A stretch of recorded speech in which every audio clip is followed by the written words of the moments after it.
જય શ્રી કૃષ્ણ।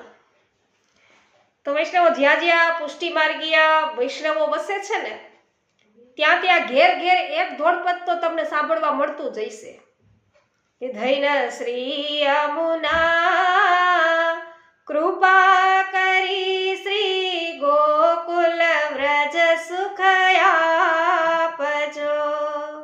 હે વ્રજની રજમાં અહનિશયમને સ્થિર કરીને સ્થાપજો।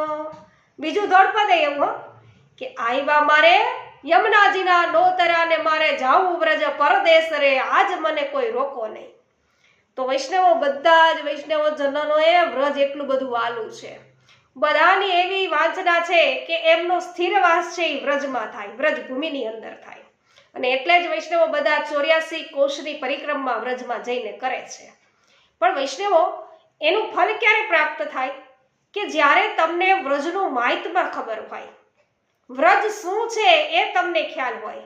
મહાત્મ્ય જ્ઞાન વગર આપણે ગયા તો વૈષ્ણવ આપણી માત્ર લૌકિક દ્રષ્ટિ રહેશે, અલૌકિક દ્રષ્ટિ છે આપણી કેળવાશે નહીં।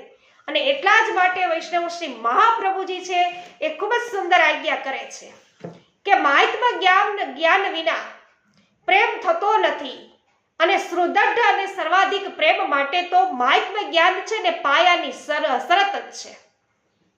તો એટલા માટે વૈષ્ણવો આપણે વારંવાર છે વ્રજમાં જવા છતાં વ્રજ માટે નિષ્કામ પ્રેમ આપણને થતો નથી, તો વ્રજ આપણા સ્મરણમાં રમતું નથી, તો એનું આ એક જ કારણ છે કે આપણને આ વ્રજનું મહાત્મ્ય જ્ઞાન નથી।